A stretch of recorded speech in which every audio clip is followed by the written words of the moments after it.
My wife cheated on me with her boss, convinced me to sign over our $200, $0 house and a $150, $0 life insurance policy, then filed for divorce claiming I was abusive. Now she's trying to take everything. And I just found out she made a secret deal to sell our shared property for a fraction of its worth. I never thought I'd be the guy to get blindsided like this, but here I am, sitting in my own living room, staring at a pile of receipts and messages that make my stomach turn. The craziest part, it all started with something so small I almost didn't notice. Just a few weeks ago, Lisa, my wife, started acting weird. She'd leave her phone around more often, getting defensive when I asked who she was texting. Her attitude shifted, she snapped at me over nothing, and she started staying late at work more frequently. At first, I brushed it off as stress. She's always been a bit high-strung, but I could tell something wasn't right. One night, I decided to check her phone when she was in the shower. I know, invading privacy, but I had this gut feeling. And what I found made my blood run cold. There were messages, texts that weren't about work, flirty, suggestive messages with her boss, Brian. They were talking about meeting up after hours, plans that weren't work-related. There were also pictures, nothing graphic but enough to know they'd been intimate. I felt like I'd been punched in the gut. How long had this been going on? How could she lie so easily? That moment, I realized my wife, Lisa, was cheating on me with her boss, Brian. For months, I'd been clueless, trusting her, believing we had a good life. We bought a house together worth around $200, $0, and I thought we were building something real. She'd always been a little bitchy, but I thought it was just her personality. Turns out, she was hiding a whole other life. I felt betrayed, angry, and deeply hurt. But what really hit me hard was the way she convinced me to sign over our house and a $150, $0 life insurance policy, like I was just a pawn in her game. I remember her telling me I was overreacting when I found out she'd been late to work, saying I was paranoid. Now I see she'd been planning this all along. I confronted her that night knowing I'd find her hiding something. When I showed her the messages, her face twisted into this fake, innocent look. She told me she was just talking to a friend, that I was imagining things. But I had the proof right there. She then started crying, saying I was controlling, that I didn't understand her, that she needed someone who could give her more excitement. I yelled at her, told her I knew about the affair. She shrugged and said, "It's not a big deal, just sex. It doesn't mean I love him, you're overreacting." That was the moment I knew I couldn't trust her anymore. The emotional fallout hit me hard. I felt numb, then furious. How could she do this? How could she lie so effortlessly? I'd always been a good husband, worked hard, paid the bills, never cheated. And now I was finding out she'd been sneaking around behind my back, convincing me to sign over our home and life insurance, all while she was screwing her boss. It's like everything I thought I knew was a lie. I kept thinking about the house, the memories we made there, and how she was ready to sell it for a fraction of what it was worth, probably to cut me out completely. I didn't sleep that night. Instead, I sat there staring at the ceiling, replaying everything. The betrayal cut deep. I felt like I'd been played, used, and discarded. My trust was shattered. I couldn't believe I married someone so manipulative, so dishonest. I kept asking myself, how did I miss all the signs? How did I not see the way she was pulling away? The whole thing felt like a bad dream I couldn't wake up from. I knew I had to decide what to do next, but honestly, I was just numb. I didn't even know where to start. All I knew was that my life was about to change forever, and I was furious that she dragged me into her mess. The morning after I found out everything, I couldn't even look at her the same way. Lisa was acting like nothing was wrong, like she hadn't just been caught red-handed. She was downstairs in the kitchen, pretending to be busy making coffee, but I saw right through her. Her eyes kept darting around, trying to gauge my reaction. I was boiling inside, but I knew I had to keep my cool, at least for now. I didn't want her to see how much I was hurt or how angry I was. Instead, I started planning my next move. I spent the day digging through our financial documents, looking for anything else she might have hidden. Turns out, she'd already made a secret deal to sell our house. I found emails and text messages that confirmed it. She arranged with some shady real estate agent to sell it for way below market value, probably to a friend or some investor who wouldn't ask questions. The house was worth at least $250, $0, maybe more. I couldn't believe she was trying to cut me out of everything, even after everything she'd done. It was like she was trying to erase me from her life, piece by piece. I also discovered she'd taken out a new life insurance policy, another $150, $0, without my knowledge. She convinced the insurance company I was abusive and that I was a danger to her. That was her way of trying to get full control over the money, I guess. She always had a way of lying her way out of anything. I felt like I was living in some twisted game where I was the pawn and she was the queen. I trusted her for so long, and now I saw her for what she really was, a manipulative, selfish woman willing to do anything to get her way. I knew I had to confront her again, but this time I was prepared. I called her bluff and told her I knew everything. I demanded she tell me what her real plans were.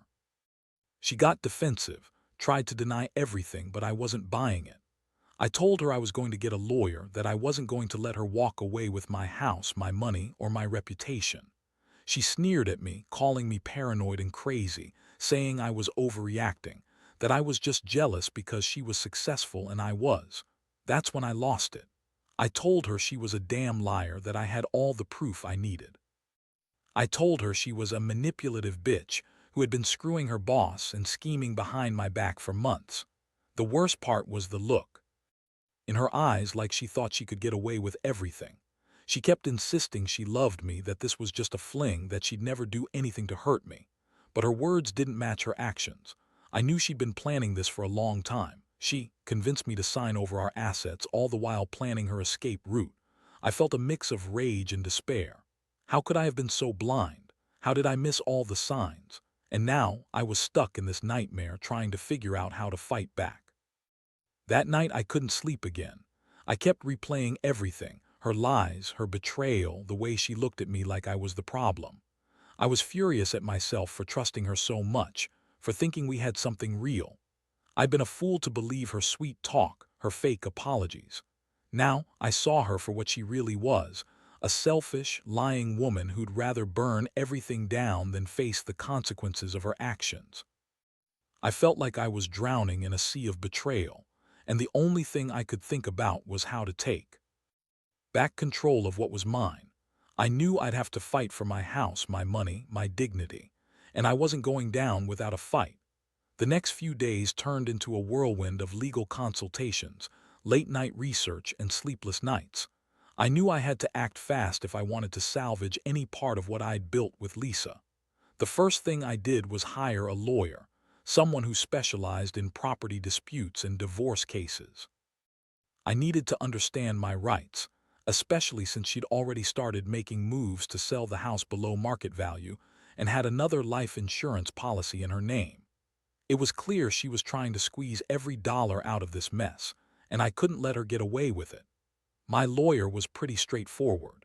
He told me that signing over the house without my knowledge was legally questionable, especially since we were married and the house was in both our names. She tried to do this secretly, but I had proof of the email exchange with the real estate agent. That gave me some leverage. The life insurance policy was another thing. Her claiming I was abusive to get the policy approved was a blatant lie, and I had evidence that she'd been lying to the insurance company too. I felt a flicker of hope, but I knew this wouldn't be easy. Meanwhile, Lisa kept up her act, pretending everything was fine, acting like she was the innocent victim in all this. She'd call me paranoid or crazy, accuse me of overreacting, and throw in some tears for good measure. She'd say she loved me, that she never meant for things to get so complicated. But I wasn't buying it anymore. I saw through her lies. The woman was a master manipulator, and I realized that her entire life was built on deception. She convinced me to sign over our house, convinced me that I was abusive, all so she could cover her tracks and run off with her boss, Brian. One night, I decided to dig deeper into her financial dealings. That's when I found out she'd already made a secret deal to sell our house for a fraction of its worth, probably to some shady investor who wouldn't ask questions. She'd been secretly planning this for months, trying to cash out before I even knew what hit me. I couldn't believe I'd been so blind. I'd trusted her with everything, our home, our future, and she'd been plotting this betrayal from the start. I confronted her about it the next morning. She was caught off guard at first, but then she put on that bitchy smirk and started lying again. She said she was just exploring options and that I was overreacting. She told me she'd only been trying to secure her future, that I didn't understand how hard it was for her to keep up with her career and her ambitions. That was her favorite line, blame me for everything. I told her she was a damn liar, that I had proof of her secret deal, her lies to the insurance company, and her attempts to sell the house below market value. Her face turned red, but she kept denying everything. That moment, I decided I'd had enough. I told her I wasn't going to let her walk away with my house or my money without a fight. I had all the evidence I needed, and I was going to take her to court if I had to. I knew she was trying to manipulate the situation, but I was prepared. I started gathering everything: texts, emails, financial statements, everything that proved she'd been planning this betrayal for months. I also contacted some real estate agents and appraisers to get independent valuations of the house. I needed to show the court that she was undervaluing our property intentionally. The emotional toll was enormous. I felt betrayed, humiliated, and angry, so angry I could barely think straight. How could she do this to me, to us? I kept asking myself if I'd missed the signs, if I'd been blind to her manipulations. Now all I wanted was justice. I realized I couldn't trust her anymore, not as a wife, not as a partner. She lied, cheated, and schemed behind my back, and I was determined to fight for what was rightfully mine. I knew the road ahead wouldn't be easy, but I also knew I couldn't let her get away with this. I owed it to myself to stand up and take back control of my life. The days that followed felt like walking through a storm with no clear end in sight. I was consumed by the legal process, trying to piece together everything to make sure I didn't get blindsided again. I met with my lawyer almost daily, going over every email, every document I had collected. We drafted a formal injunction to halt any sale of the house until the court could decide on its fair value. I also instructed him to start the process of contesting her life insurance claim. Her claiming I was abusive to get the policy approved was a straight-up lie, and I had enough evidence to challenge it. Lisa, of course, kept up her act. She'd call me paranoid, accuse me of trying to control her, and play the victim whenever I pressed her on her lies. She'd cry, throw tantrums, and then try to guilt-trip me into dropping everything. But I wasn't falling for her bullshit anymore. Every time she tried to manipulate me, I'd remind her that I had proof of her affair, her secret deals, and her lies to the insurance company. I could see the panic in her eyes sometimes, but she'd quickly switch back to her bitchy, dismissive attitude. One afternoon, I decided to check the sale listing she'd sent to her shady real estate contact. Sure enough, I found a draft contract where she'd listed the house at a price way below its market value, about 100 grand less. That told me everything I needed to know. She was planning to unload the house fast, probably to some investor who wouldn't ask questions. The worst part, she hadn't told me about this at all. She kept me completely in the dark, like I was just some obstacle standing in her way. I felt a surge of rage. How could she do this? How could she betray me like that? I decided I had to confront her one last time before things got even messier. I called her into the living room, laid out everything I'd discovered, and told her I wasn't going to let her get away with this. I told her I knew about her secret sale, her plans to cash out, and her lies about me being abusive. She looked stunned, like she hadn't expected me to find out so much. Then her bitchy side took over. She started arguing, saying I was paranoid, that I was trying to ruin her, and that I was overreacting. She even tried to turn it around, claiming I was the one cheating and controlling her all along. I snapped. I told her she was a manipulative bitch who'd been lying from day one. I told her I'd already contacted the court, and I was filing for an emergency injunction to stop her sale. I also told her I was going to expose everything, her affair, her lies, her attempts to steal from me, and I wasn't going to let her walk away with a dime more than she deserved. Her eyes flashed with anger, but she knew she'd been caught. I could see her realizing that her game was over. That night I couldn't sleep again.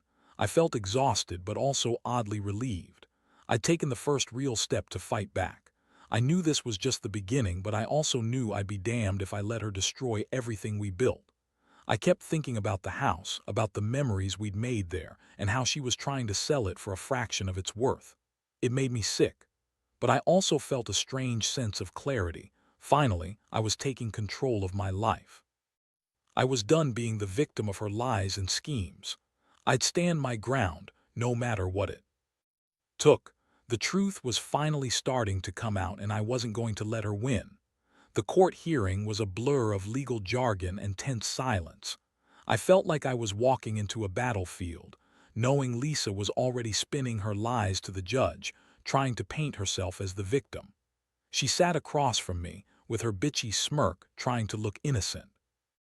But I had everything on my side: screenshots, emails, affidavits, everything that proved her plans to sell the house below market value, her lies about me being abusive, and her secret affair with Brian. The judge listened carefully as my lawyer laid out the case. He showed the court the email exchanges where Lisa had arranged the sale, the valuation reports that confirmed the house's actual worth, and the documents exposing her false claims about abuse. We argued that her attempt to sell the house at a fraction of its value was a clear attempt to defraud me out of my rightful share. The judge was stern, asking Lisa-pointed questions, and I could see her starting to falter under the weight of the evidence. Lisa's reaction was classic. She tried to deny everything, claiming she was just exploring options and that I was trying to control her. She threw in some tears, saying she was just trying to secure her future and that I was overreacting. But the judge wasn't buying it. He asked her directly if she had been dishonest about the sale, and she hesitated before finally admitting she'd been trying to sell the house secretly. That admission was like a punch in the gut for her. She knew she'd lost her cover. Meanwhile, I felt a mix of relief and anger. This was the moment I'd been fighting for: justice, fairness, and to stop her from screwing me out of everything. The judge granted the injunction, halting the sale of the house until a full valuation could be done and a fair division of assets could be decided. That was a huge win. I sat there, watching her squirm, knowing she'd been caught red-handed. But the biggest shock came when the judge ordered a forensic audit of her financial dealings, including her insurance claims and the secret sale. I could see her face turn pale. She realized her manipulations weren't going to get her what she wanted anymore. She'd underestimated me, and now she was paying the price. The court also ordered her to surrender the life insurance policy, which was a huge blow to her plans to manipulate her way out of this mess. The aftermath was a whirlwind. I felt exhausted but victorious. I knew this wasn't over. She'd fight to the bitter end, and I had to stay vigilant. But for the first time in months, I felt like I was finally taking control. I'd exposed her lies, stopped her from selling our house at a loss, and secured my rights. It was a small victory, but it meant everything to me. I learned that sometimes you have to fight dirty to protect what's yours, and I'd do it all over again if I had to. Because at the end of the day, I knew the truth would come out and I'd be the one standing tall. The court's decision was a relief, but it didn't erase the mess Lisa had made. The house was officially frozen from sale, and the judge ordered a full appraisal to determine its fair market value. I knew she'd continue her schemes behind the scenes, trying to claw her way out of this mess, but I was already planning my next steps. I hired a private investigator to track her movements and verify her financial claims. If she thought she could manipulate her way out of this, she was dead wrong. In the weeks that followed, I focused on rebuilding my life. I moved into a small apartment nearby, away from the chaos of that house. I started therapy to deal with the emotional toll, because even though I fought back, the betrayal cut deep. I kept reminding myself that I wasn't the one who was wrong, she was. She lied, cheated, and schemed her way into a corner.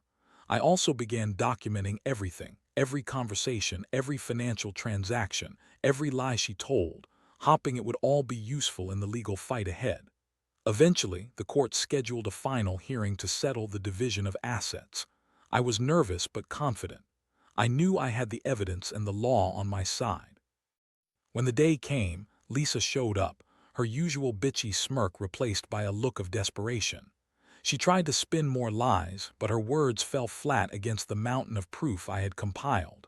The judge ruled in my favor, awarding me the house at its fair market value, which was significantly higher than the undervalued sale she'd attempted.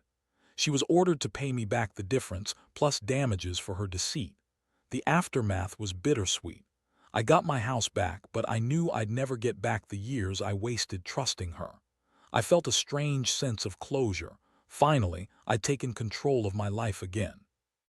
I realized that the betrayal had taught me some harsh lessons about trust, manipulation, and the importance of paying attention to the signs. I learned that sometimes people are willing to destroy everything just to get what they want, regardless of the damage they cause. Looking back, I don't regret fighting for what was rightfully mine. If anything, I'm proud I didn't let her win. I learned that standing up for yourself, even when it's hard, is the only way to reclaim your dignity.